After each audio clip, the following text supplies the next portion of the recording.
Hello students, in this video we will solve exercise 6.1 of chapter 6 triangle of class 10 maths NCERT. Students, बहुत ही important exercise है, conceptual exercise है। अगर आप इस exercise को बहुत अच्छे से समझ जाते हैं तो फिर नेक्स्ट एक्सरसाइज में आपको क्वेश्चंस को सॉल्व करने में कोई दिक्कत नहीं होगी, ठीक है ना। तो यहाँ पे एक तरीके से कह सकते हैं कि जो ये एक्सरसाइज है ये एक कॉन्सेप्ट बेस पे है, ठीक है ना। ये कॉन्सेप्ट है एक तरीके से, अगर इसको बहुत अच्छे से समझ जाते हो तो फिर किसी भी क्वेश्चन को सॉल्व करने में कोई दिक्कत नहीं होगी, ठीक है ना। तो यहाँ पे स्टार्ट करते हैं एक्सरसाइज आपकी 6.1 question number 1, fill in the blanks using the correct word given in brackets. ये कुछ यहाँ पे फिल इन द ब्लैंक्स के लिए क्वेश्चन है, यहाँ पे ब्लैंक्स को फिल करना है आपको। यहाँ पे 4 क्वेश्चंस है, इनमें जो सामने ब्रैकेट में इन्होंने वर्ड्स दिए हैं, कौन सा वर्ड यहाँ पे जो है सुइटेबल होगा, यहाँ पे फिल करने पे ये सेंटेंस आपका एकदम से एक्यूरेट सही होगा, ठीक है ना। पहला क्वेश्चन है ऑल सर्कल्स आर, मतलब जो भी सर्कल्स होते हैं वो होते हैं कॉन्ग्रुएंट या फिर सिमिलर। तो फिर यहाँ पे कॉन्ग्रुएंट फिल करना है या सिमिलर फिल करना है, ये आपको यहाँ पे चेक करना है, देखना है, ठीक है। तो यहाँ पे सबसे पहले तो कॉन्ग्रुएंट और सिमिलर इन दोनों में जो है डिफरेंस है वो आपको पता होना चाहिए, ठीक है ना। Congruent figures and similar figures का मैंने ऑलरेडी एक वीडियो बना रखा है, वहां से जाके आप कॉन्सेप्ट को समझ सकते हैं कॉन्ग्रुएंट और सिमिलर में क्या डिफरेंस है। फिर भी मैं यहाँ पे थोड़ा सा आपको बता देता हूँ कॉन्ग्रुएंट और सिमिलर फिगर्स जो होते हैं उनमें क्या डिफरेंस है, ठीक है ना। कॉन्ग्रुएंट फिगर का मतलब होता है कि ऐसे फिगर्स जिसमें करस्पॉन्डिंग साइड्स इक्वल हो और करस्पॉन्डिंग एंगल भी इक्वल होने चाहिए, ठीक है ना, तो वो कॉन्ग्रुएंट फिगर्स होते हैं, ठीक। अच्छा, यहाँ पे कुछ क्राइटेरिया होते हैं कि हमें कैसे पता चल पाएगा कि दो फिगर दे रखे हैं, वहां पे दो फिगर जो है वो कॉन्ग्रुएंट हैं या फिर नहीं है। तो हम बात करते हैं, यहाँ पे स्टूडेंट ट्रायंगल्स की बात हो रही है तो फिर हम ट्रायंगल का एग्जांपल लेके चलेंगे, ठीक है ना। जैसे दो ट्रायंगल अगर आपको दे रखे हैं तो आप कैसे पता कर पाएंगे कि वो कॉन्ग्रुएंट है या फिर सिमिलर हैं, ठीक है ना। तो कॉन्ग्रुएंट समझते पहले इसके क्राइटेरिया क्या है कि कैसे हम समझ पाएंगे कि दो ट्रायंगल कॉन्ग्रुएंट हैं। तो यहाँ पे इसके क्राइटेरिया होते हैं SAS, SSS, ठीक है ना, ASA, AAS एंड RHS। तो यहाँ पे ये क्राइटेरिया होते हैं जहाँ पे A का मतलब है एंगल एंड S का मतलब है साइड्स, ठीक है। तो होता क्या है कि कोई भी दो ट्रायंगल दे रखे हैं, वहां पे हो सकता है कि सभी साइड ना गिवन हो, मतलब जो ट्रायंगल्स दे रखे हैं उनकी साइड गिवन ना हो, कि एंगल्स गिवन हैं, कुछ साइड्स गिवन हैं। तो यहाँ पे जो मैंने अभी क्राइटेरिया 5 आपको बताए हैं वो हम यूज करके चेक करते हैं कि वो कॉन्ग्रुएंट है या फिर नहीं है, ठीक है। तो इंपॉर्टेंट बात है इन दोनों के बीच में डिफरेंस की समझने की, वो ये है कि कॉन्ग्रुएंट में मैंने बताया कि साइड्स, करस्पॉन्डिंग साइड्स जो होती हैं उनको हम इक्वल देखते हैं और एंगल्स को भी हम इक्वल देखते हैं। और सिमिलर के लिए जो क्राइटेरिया यूज होते हैं वो भी ये क्राइटेरिया हो सकते हैं जो कॉन्ग्रुएंट के हैं। अच्छा, मैं थोड़ा सा आपको एक चीज बता दूं, यहाँ पे जो इनका हिंदी वर्ड है कॉन्ग्रुएंट का मतलब होता है सर्वांगसम, सर्वांगसम, ठीक है ना। और सिमिलर का मतलब होता है समरूप, ठीक है। सर्वांगसम का मतलब है कि जो भी पार्ट्स हैं, मतलब ट्रायंगल्स की मैं बात कर रहा हूँ, ट्रायंगल्स के जो भी करस्पॉन्डिंग पार्ट्स हैं, सर्वांगसम मतलब सभी पार्ट्स, ठीक है ना, सम होने चाहिए, समान होने चाहिए, ठीक है ना। सिमिलर कहता है कि दिखने में एक जैसे हो, समरूप मतलब समान रूप, है ना, ठीक है ना। ये समझने के लिए मैंने यहाँ पे वर्ड यूज किए हैं, हिंदी वर्ड। समरूप मतलब दिखने में एक जैसे, ठीक है ना। अच्छा, अब जो कॉन्ग्रुएंट फिगर्स हैं, जो जिनके करस्पॉन्डिंग साइड्स और एंगल बराबर हैं, सेम है, कॉन्ग्रुएंट है, तो 100% वो दिखने में भी एक जैसे होंगे, ठीक है ना। तो हम कह सकते हैं कि जो कॉन्ग्रुएंट फिगर्स होते हैं उनको हम सिमिलर बोल सकते हैं। तो एक बात यहाँ पे ये क्लियर होगी कि सिमिलरिटी के जो क्राइटेरिया है वो कॉन्ग्रुएंट के क्राइटेरिया भी फॉलो होते हैं, ठीक है ना। अच्छा, सिमिलरिटी के लिए कुछ स्पेशल अलग से क्राइटेरिया भी होते हैं कि सिमिलरिटी प्रूफ करने के लिए ये कुछ अलग क्राइटेरिया है, जैसे डबल ए मतलब एंगल्स, करस्पॉन्डिंग एंगल्स, दो करस्पॉन्डिंग एंगल्स अगर इक्वल मिल जाते हैं दो ट्रायंगल्स में तो आप समझ जाइए कि वो दोनों जो ट्रायंगल्स हैं वो सिमिलर हैं, ठीक है ना। अच्छा, अब यहाँ पे इनके वाले क्राइटेरिया अगर यहाँ पे फॉलो हो सकते हैं तो थोड़ा सा इनमें डिफरेंस है। हम यहाँ साइड्स को इक्वल देखते थे, बट सिमिलरिटी के लिए हम साइड्स को इक्वल नहीं देखेंगे। करस्पॉन्डिंग एंगल्स ऑलवेज इक्वल देखेंगे दोनों कंडीशंस में, बट सिमिलरिटी में हम साइड्स को इक्वल ना देख के हम क्या करते हैं, करस्पॉन्डिंग साइड्स का रेशियो हम निकालते हैं, वो इक्वल होना चाहिए। ठीक है ना, ये थोड़ा सा डिफरेंस इन दोनों में है। ठीक है, एक थोड़ा सा छोटा सा एग्जाम्पल ले लेते हैं कि जैसे यहाँ पे एक ट्रायंगल हमने लिया जिसकी साइड्स हम ले लेता हूँ 5 सेंटीमीटर, 6 सेंटीमीटर, 7 सेंटीमीटर समथिंग, मैंने रफली इनको लेट कर लिया। ठीक है ना, और दूसरा वाला हमने एक ट्रायंगल लिया जिसकी मैंने sides 10 centimetre, 12 centimetre and 14 centimetre हमने ले ली। ठीक है, इसको हम नाम दे देते हैं ABC और इसको हमने नाम दे दिया PQR। ठीक है ना, PQR। ठीक है, तो ये दो ट्रायंगल्स हैं, ये दोनों 100% आप देख पा रहे होंगे कि कॉन्ग्रुएंट तो होंगे ही नहीं। ठीक है, कॉन्ग्रुएंट कहता है कि करस्पॉन्डिंग साइड्स इक्वल होनी चाहिए, करस्पॉन्डिंग एंगल इक्वल होने चाहिए। यहाँ पे करस्पॉन्डिंग साइड्स आप देख पा रहे हैं, यहाँ पे छोटे और बड़े ट्रायंगल्स मैंने बनाए हुए हैं, तो ये कॉन्ग्रुएंट तो नहीं होंगे। ठीक है ना, बट सिमिलर हो सकते हैं, दिखने में एक जैसे। अच्छा, इसके कुछ क्राइटेरिया हैं। अब यहाँ पे क्राइटेरिया मैंने बताया था, इसके वाले क्राइटेरिया इसमें फॉलो हो सकते हैं, बट सिमिलरिटी के लिए क्या है कि एंगल्स को तो हम इक्वल देखेंगे, बट यहाँ पे कोई भी एंगल गिवन नहीं है। तो यहाँ पे जो साइड्स हैं हम उनको चेक करेंगे, बट साइड को इक्वल ना देख के हम साइड्स का रेशियो इक्वल देखते हैं, करस्पॉन्डिंग साइड्स का रेशियो। ठीक है ना, यहाँ पे इक्वल देखते थे कॉन्ग्रुएंट में, सिमिलरिटी में क्या करेंगे, करस्पॉन्डिंग साइड्स का रेशियो इक्वल देखते हैं।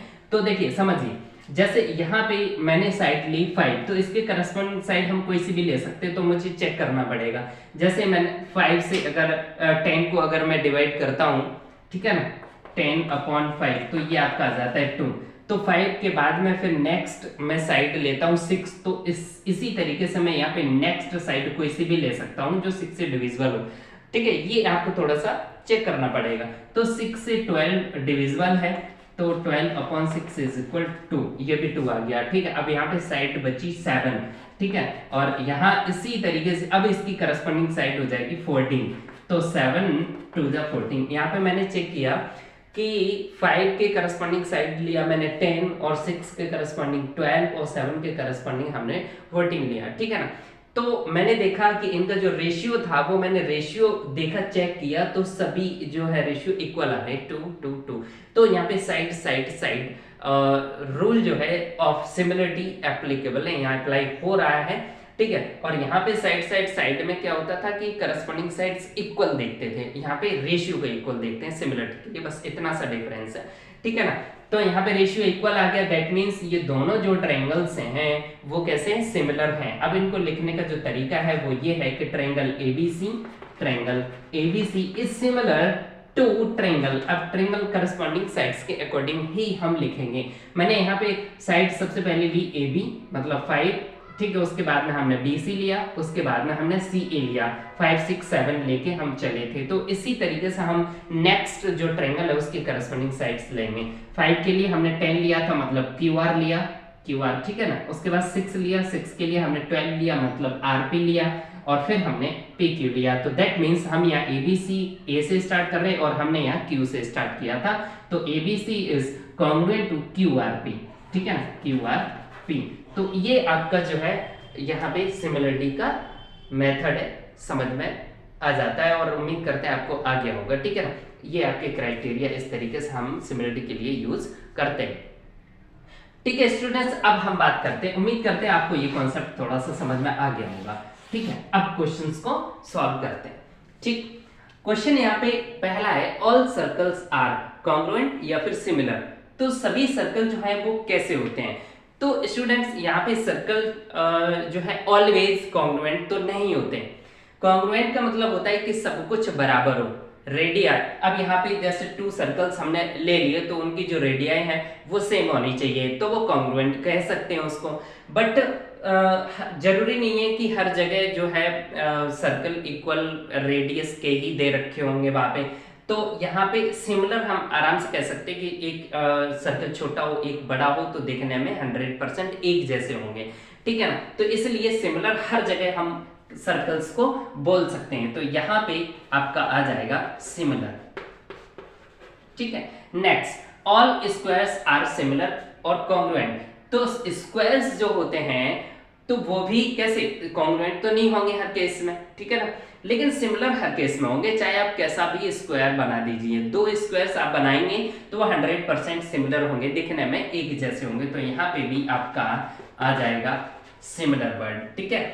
ऑल, इसके बाद में ब्लैंक, ट्रायंगल्स आर सिमिलर, मतलब इनके कहने का मतलब है कि कुछ ट्रायंगल्स ऐसे होते हैं जो ऑलवेज जो है सिमिलर होते हैं। वो कौन से होते हैं, आइसोसेल्स या फिर इक्विलेटरल। आइसोसेल्स जिसमें आपकी कम से कम दो साइड्स इक्वल होनी चाहिए, ऐसे दो ट्रायंगल जिनमें करस्पॉन्डिंग दो साइड्स आपकी इक्वल हो, ठीक है। आइसोसेल्स का मतलब होता है दो साइड इक्वल हो, ठीक है। अब हमने दो आइसोसेल ट्रायंगल ले लिए, वो जरूरी नहीं है कि आपके जो है सिमिलर हो, ठीक है ना, वो जरूरी नहीं है कि वो सिमिलर हो, लेकिन इक्विलेटरल ट्रायंगल जो है वो ऑलवेज आपके सिमिलर होते हैं। इक्विलेटरल ट्रायंगल, अब मैंने बताया था सिमिलरिटी के लिए जो रूल्स बताए थे वो कॉन्ग्रुएंट वाले फॉलो होते हैं, किस तरीके से करते हैं वो भी मैंने बता दिया, साइड्स का करस्पॉन्डिंग। लेकिन यहाँ पे सिमिलरिटी के कुछ स्पेशल आपकी क्राइटेरिया होते हैं, जैसे डबल ए, केवल दो एंगल आपको करस्पॉन्डिंग दो एंगल इक्वल मिल जाए तो वो सिमिलर हो जाएंगे। और यहाँ पे इक्विलेटरल ट्रायंगल की बात कर रहे हैं। इक्विलेटरल ट्रायंगल में 100% आपको पता है कि each angle is equal 60 degree in an equilateral triangle. Okay, तो फिर अब हमने दो ट्रायंगल बनाए इक्विलेटरल ट्रायंगल, जिसमें मैंने एक छोटा बना दिया और एक बड़ा हमने ट्रायंगल बना दिया, इक्विलेटरल ट्रायंगल, ठीक है ना। तो यहाँ पे भी आपके सारे एंगल 60 डिग्री के ही होंगे, और हम बड़ा इक्विलेटरल ट्रायंगल बनाएंगे तो भी आपके सभी एंगल जो है 60 डिग्री के ही होंगे। तो हमें केवल दो करस्पॉन्डिंग एंगल इक्वल चाहिए। तो यहाँ पे तीनों एंगल आपको 60 डिग्री, इस करस्पॉन्डिंग एंगल्स आपको 60 डिग्री ही इक्वल मिल रहे हैं, दैट मीन्स ये सिमिलर होंगे। तो इक्विलेटरल ट्रायंगल में ऐसा तो होता नहीं है कि एक मैंने छोटा बनाया तो 60 डिग्री का है, बड़ा बनाएंगे तो 120 डिग्री का हो जाएगा, नहीं, मतलब 60 डिग्री का ही रहेगा ऑलवेज, चाहे छोटा बनाइए चाहे बड़ा बनाइए। इसका मतलब है कि इक्विलेटरल ट्रायंगल जो है वो ऑलवेज आपके कैसे होते हैं, सिमिलर होते हैं, इसलिए यहाँ पे इक्विलेटरल आपका वर्ड आएगा, equilateral triangles are similar. Okay, next, two polygons of the same number of sides are similar. अब यहाँ पे इन्होंने कह दिया कि दो पॉलीजन ऐसे हैं जिसमें सेम नंबर ऑफ साइड्स हैं, वो सिमिलर होंगे अगर, ठीक है, दो पॉलीजन्स नंबर ऑफ साइड्स जिसमें साइड्स जो है वो सेम नंबर है साइड्स के, अगर इधर ट्रायंगल है तो दूसरा भी ट्रायंगल, इधर आपका क्वाड्रिलेटरल तो दूसरा भी क्वाड्रिलेटरल, ठीक है ना। इनके कहने का मतलब है कि same number of sides are similar, वो सिमिलर होंगे दो पॉलीजन। कब होंगे, इफ पहला आपका है यहाँ पे their corresponding angles are and their corresponding sides are. तो स्टूडेंट्स यहाँ पे इन्होंने नंबर ऑफ साइड्स बता दिया था कि सेम है, ठीक है, और अब इन्होंने कहा सिमिलर, ठीक है, सिमिलर की बात कर रहे हैं, कॉन्ग्रुएंट की बात नहीं कर रहे हैं। और सिमिलरिटी के लिए आपको पता है कि एंगल्स को ऑलवेज इक्वल देखते हैं और साइड्स को ऑलवेज हम करस्पॉन्डिंग साइड्स के रेशियो को इक्वल देखते हैं, प्रोपोर्शन में देखते हैं, रेशियो को इक्वल, ठीक है ना। यहाँ पे जैसे रेशियो इक्वल आ रहे थे, दैट मींस ये सभी जो है प्रोपोर्शन में है साइड्स, ठीक है ना। तो यहाँ पे देयर करस्पॉन्डिंग एंगल्स की बात कर रहे हैं, तो फिर स्टूडेंट्स यहाँ पे इक्वल फिल करेंगे। और यहाँ पे देयर करस्पॉन्डिंग साइड्स की बात कर रहे हैं, साइड्स का रेशियो इक्वल होना चाहिए, जैसे हम बोलते हैं प्रोपोर्शनल, ठीक है, प्रोपोर्शनल। तो यहाँ पे जो है स्टूडेंट्स इस तरीके से ये फिल इन द ब्लैंक्स हम यहाँ पे जो है इस क्वेश्चन को सॉल्व कर लेंगे। उम्मीद करते हैं आपको ये क्वेश्चन अच्छे से समझ में आ गया होगा। क्वेश्चन नंबर 2 है students, give two different examples of pair of first similar figures and second non similar figures. यहाँ पे आपको डिफरेंट एग्जांपल लेने हैं और यहाँ पे दो आपको एग्जांपल लेने हैं पेयर ऑफ फर्स्ट आपका सिमिलर फिगर्स। तो स्टूडेंट्स अभी मैं लास्ट क्वेश्चन में डिस्कस कर चुका हूँ कि सिमिलर फिगर्स जो हैं ऑलवेज रहते हैं। तो आप इक्विलेटरल ट्रायंगल ले लीजिए, है ना, इक्विलेटरल ट्रायंगल का पेयर जो है आप ले सकते हैं। एक अगर कोई छोटा इक्विलेटरल ट्रायंगल है, एक बड़ा इक्विलेटरल ट्रायंगल है जिसमें आप साइड्स कुछ भी लेट कर सकते हैं। एक ट्रायंगल जिसमें साइड लेट से 2 centimetre, each side is equal 2 centimetre, and दूसरा जो आपका ट्रायंगल है उसमें आपने 3 सेंटीमीटर साइड ले ली, ठीक है ना। तो ऐसे इक्विलेटरल ट्रायंगल ऑलवेज जो है सिमिलर होंगे और इक्विलेटरल ट्रायंगल वैसे भी सिमिलर आपके होते हैं। लास्ट क्वेश्चन में डिस्कस कर चुके हैं। तो आप यहाँ पे आंसर्स में आप लिख सकते हैं इक्विलेटरल ट्रायंगल, इक्विलेटरल ट्रायंगल्स, ठीक है, दो इक्विलेटरल ट्रायंगल ले सकते हैं, ठीक है ना। और दूसरा आपका जो है टू स्क्वायर्स ले सकते हैं, ठीक है ना। तो स्क्वायर्स हैं, चाहे छोटे बड़े किसी भी माप के हों, दो आप स्क्वायर्स ले लीजिए, वो ऑलवेज कैसे होंगे, सिमिलर होंगे, ठीक है ना। नॉन सिमिलर फिगर में आपको ऐसे फिगर्स लेने हैं जो सिमिलर ना हो, ठीक है। लेट्स से आपने एक ट्रायंगल ले लिया और दूसरा आपने क्वाड्रिलेटरल ले लिया, तो वो सिमिलर हो ही नहीं सकते, ठीक है ना। यहाँ पे पहला आप ले सकते हैं ट्रायंगल एंड क्वाड्रिलेटरल। जैसे आपने एक ट्रायंगल ले लिया, फर्स्ट आंसर हो गया आपका, है ना। एक ट्रायंगल ले लिया और एक आपने क्वाड्रिलेटरल ले लिया। अब क्वाड्रिलेटरल का नाम आप दे दें तो ज्यादा अच्छा होगा। क्वाड्रिलेटरल के लिए आपने कोई एक नाम दे दिया, जैसे ट्रेपेजियम बोल दिया, ठीक है ना। और यहाँ पे ट्रायंगल आपने बता दिया equilateral triangle and something trapezium, ठीक है ना। तो वो कभी सिमिलर हो ही नहीं सकते। इसी तरीके से आप यहाँ पे एक और एग्जांपल दे सकते हैं। आप कह सकते हैं कि जैसे यहाँ पे एक आपका ट्रायंगल है और एक आपका पैरेललोग्राम है, ठीक है ना। तो इस तरीके से यहाँ पे आप बहुत सारे जो है आंसर्स बता सकते हैं। यहाँ पे एक से दो से अधिक आंसर हो सकते हैं। तो नॉन सिमिलर फिगर कह सकते हो कि नॉन सिमिलर फिगर का मतलब हो गया कि ऐसे फिगर्स आप बताएंगे जो सिमिलर ना हो, ठीक है, दिखने में एक जैसे ना हो। तो आप यहाँ पे बहुत सारे आंसर्स बता सकते हैं। इस तरीके से ये आपको क्वेश्चन नंबर 2 हो जाता है।